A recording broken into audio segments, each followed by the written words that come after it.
Duas novas ações que entram hoje em vigor pretendem dar mais transparência a acontecimentos no Brasil. Uma comissão vai investigar abusos cometidos na época da ditadura e uma lei vai garantir acesso a dados secretos do país.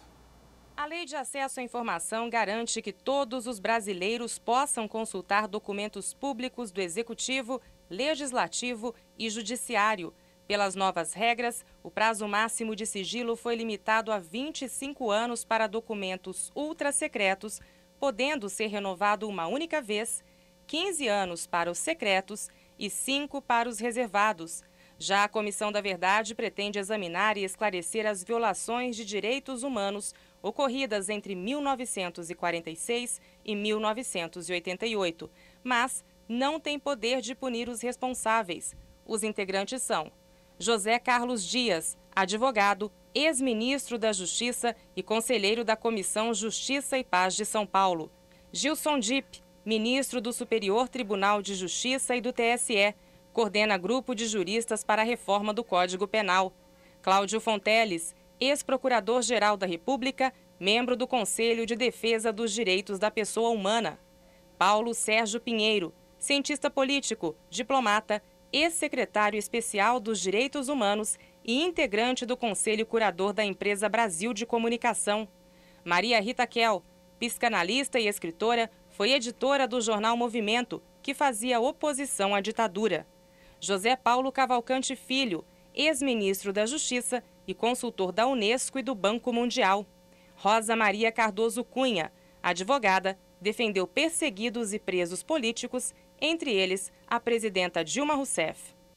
Bom dia, a cerimônia de instalação da Comissão da Verdade está marcada para as 11 horas da manhã no Palácio do Planalto. À exceção do ex-presidente Itamar Franco, morto ano passado, devem estar presentes todos os ex-presidentes que governaram o país após a redemocratização: José Sarney, Fernando Collor de Mello, Fernando Henrique Cardoso e Luiz Inácio Lula da Silva. Aqui no estúdio do Repórter Brasil está Simone Rodrigues, doutora em Ciência Política, professora da Universidade de Brasília. Bom dia, Simone. Bom dia. A lei que criou a Comissão da Verdade não é específica sobre quais seriam os alvos de investigação. E agora criou-se uma polêmica sobre se essa comissão deve investigar as pessoas que faziam oposição ao regime militar, que eram da esquerda. Qual é a sua posição sobre o assunto?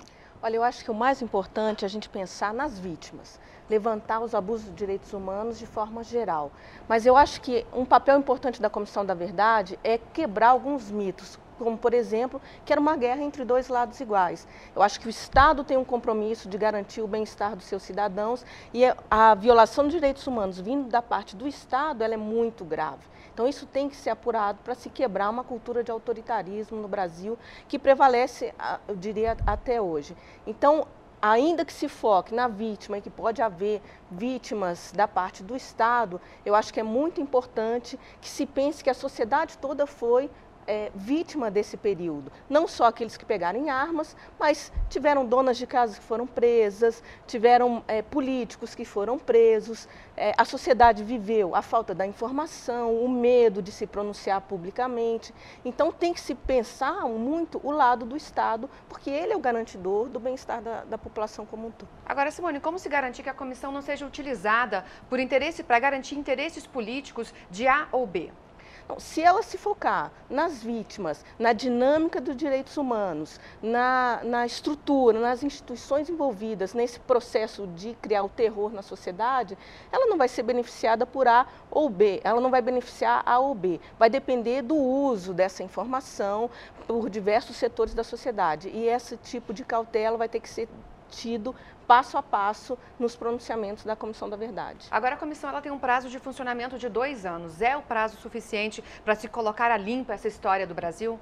Olha, conhecendo as outras comissões da verdade que aconteceram no mundo, principalmente na América Latina, é o padrão. 2 anos, 1 ano e meio, e ela pode também ser prorrogada à medida que se vá se encontrando informações importantes e vai se descobrindo nichos importantes desse período. Então, é suficiente se houver apoio da estrutura, recursos financeiros, convênios com universidades, com outras organizações de pesquisa. Então, se for um trabalho bem direcionado. Esses 2 anos é suficiente, pensando no que ocorreu nas outras comissões da verdade no resto do mundo. Pois é, Simone, agora um dos instrumentos que vão ser utilizados pela Comissão da Verdade para a investigação que vai ser feita pela comissão é a Lei de Acesso à Informação, que entra em vigor hoje. Apesar disso, Executivo, Legislativo e Judiciário, principalmente nos estados, e o Legislativo Federal e o Judiciário Federal ainda não estão preparados para fornecer as informações à população. Como garantir que essa lei de acesso à informação não vire letra morta? Isso vai ter que haver um empenho reforçado agora, a partir de hoje, para que se criem meios de dar acesso à informação. O prazo para se fornecer a informação é de 20 dias. Realmente é um prazo curto, se pensando em toda a burocracia que existe dentro de cada uma das instituições. Então vai ter que se criar meios, e é uma forma também de impulsionar esse processo de refazer a forma de se guardar as informações, de se processar as informações para que elas cheguem mais fácil ao público. Esse prazo de 6 meses para que a Lei de Acesso à Informação fosse posta em prática, foi suficiente ou foi muito curto? Olha, na letra da lei é suficiente. Agora, na prática, a gente vê que realmente os órgãos não se prepararam adequadamente para essa divulgação desses meios. Vai ter que se preparar rapidamente. Agora, sua avaliação rapidamente para a gente concluir a nossa entrevista sobre esse momento histórico por que passa o país. Não, eu acho que é um momento fundamental, principalmente se pensando em todo o contexto latino-americano, em que todos os países estão se voltando para rediscutir, refletir sobre abuso aos direitos humanos, sobre cultura de autoritarismo, sobre tolerância com algumas formas de violência, como tortura, violência policial. Então, é um momento da gente olhar para o passado e pensar naquele momento, dar uma satisfação para aquelas vítimas, mas também pensar a nossa democracia hoje e pensar em qual democracia a gente quer para o futuro. Ok, Simone, obrigada por sua participação aqui no Repórter Brasil. Bom, em um estudo feito pela Secretaria de Direitos Humanos da Presidência da República, propõe a inclusão de 370 nomes na lista oficial de mortos e desaparecidos políticos durante a ditadura militar. Atualmente, 457 pessoas estão nessa lista. O relatório da pesquisa será apresentado hoje na Comissão de Direitos Humanos da Câmara dos Deputados. O objetivo é que esses novos casos sejam analisados pela Comissão da Verdade. Fernanda?